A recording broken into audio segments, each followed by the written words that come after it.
Hello everyone and welcome to a brand new series here on the channel. This one's going to be called The Paranormal History of.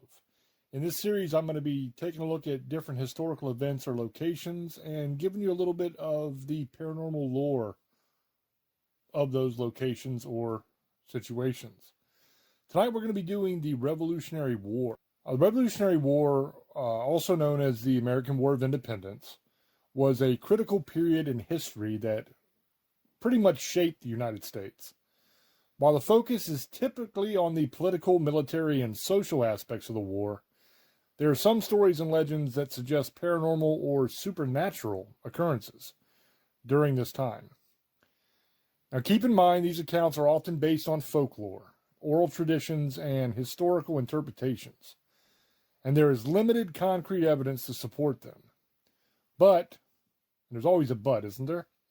Here are a few of those notable stories. The first one is the ghost of Alexander Hamilton. Alexander Hamilton was one of the founding fathers, and he is said to haunt the Trinity Churchyard in New York City, where he's buried. Some accounts claim that Hamilton's ghost appears near his grave or around the church. Considering Hamilton's prominent role in the Revolutionary War and his complex life, his spectral presence is part of the local lore. The next one is the ghost ship Palatine. There are legends of a ghost ship, the Palatine, that is said to appear off the coast of Block Island, Rhode Island. According to folklore, the ship caught fire during the Revolutionary War, leading to the death of its passengers and crew. Witnesses have claimed to see the spectral ship burning on the horizon, evoking the tragic events of the past. The next one is Molly Pitcher at the Battle of Monmouth. The Battle of Monmouth in 1778 was a pretty pivotal engagement in the Revolutionary War, and legend has it that a woman named Molly Pitcher played a crucial role. During the battle, when her husband fell, Molly took his place, operating a cannon. Some accounts suggest supernatural elements, such as Molly being impervious to bullets or mysteriously vanishing after the battle.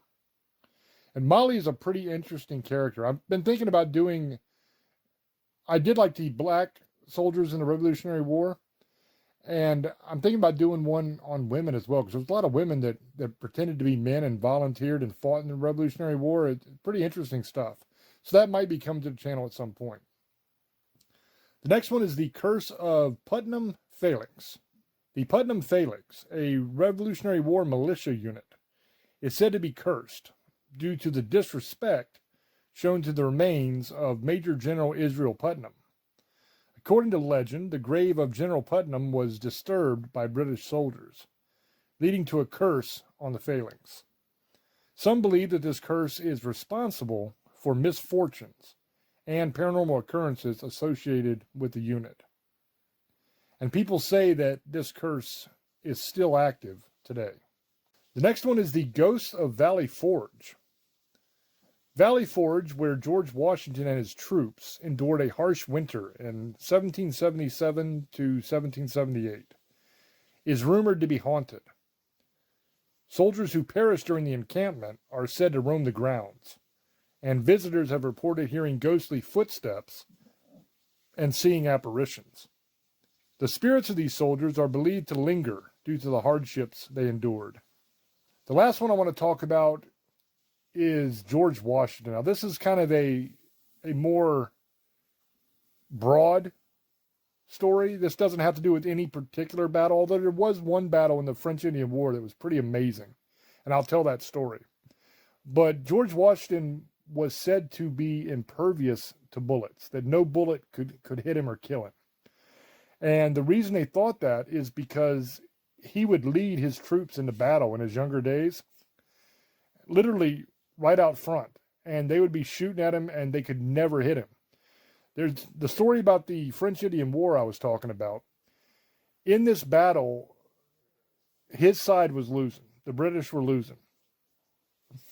And they started retreating.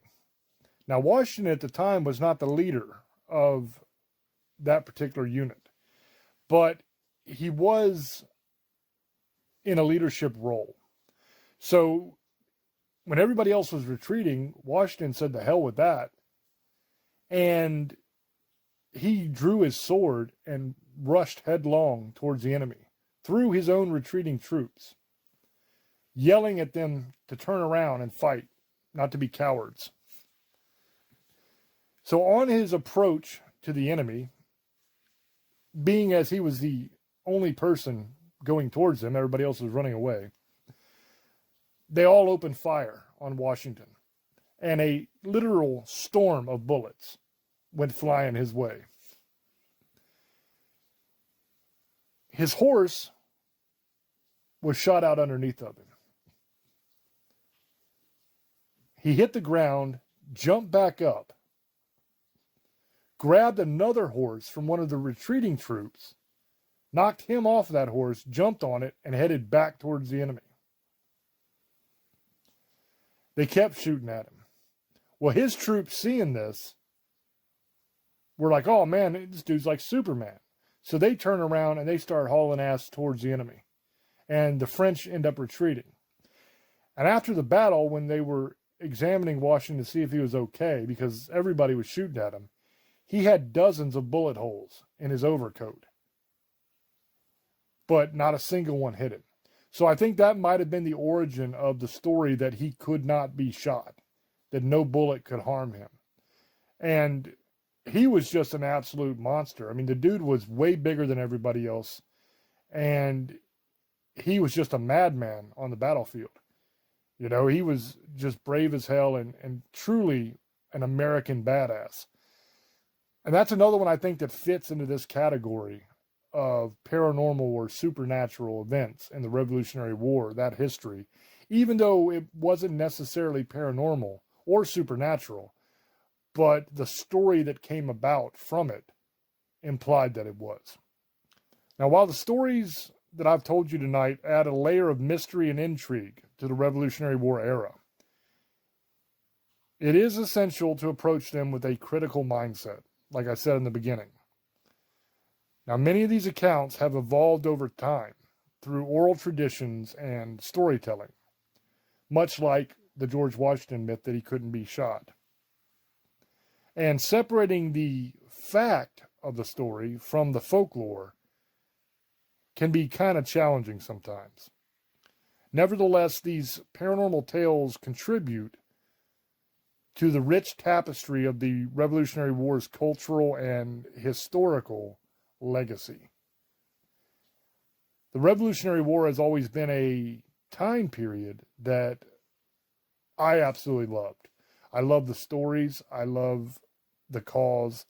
I love everything about it. I mean, it's just an amazing, amazing tale. And the true tale of the Revolutionary War isn't taught in schools. You know, they teach you, like I mentioned earlier, the episode I did on the Black Patriots of the Revolutionary War. There were a lot of black men that fought in the Revolutionary War, and they were heroes of the Revolutionary War. And because that doesn't fit in with the narrative that they want to teach, they don't include their stories. And I think that's tragic because they were absolutely amazing. One gentleman saved George Washington's life when someone was trying to assassinate him. I mean, they were awesome. And for them not to get included in the history and recognized, I think is a damn shame. If you want to know more about that, I did a complete hour-long episode called The Black Patriots of the Revolutionary War. It's on the YouTube channel here. So if you want to check that out, go ahead and find it on the channel and check it out. It's an amazing, amazing fact-filled episode. And it'll leave you a lot prouder of your country than you are right now. But anyway, I hope that you guys enjoyed this. I'm going to do a whole lot more historical stuff here as well, the paranormal stories of historical events. So let me know down in the comments section what you think. As always, up to you to make up your own mind, and I will catch you in the next one. Till I speak to you again, love many, trust few, and do harm to none. God loves you, and so do I. Bye-bye.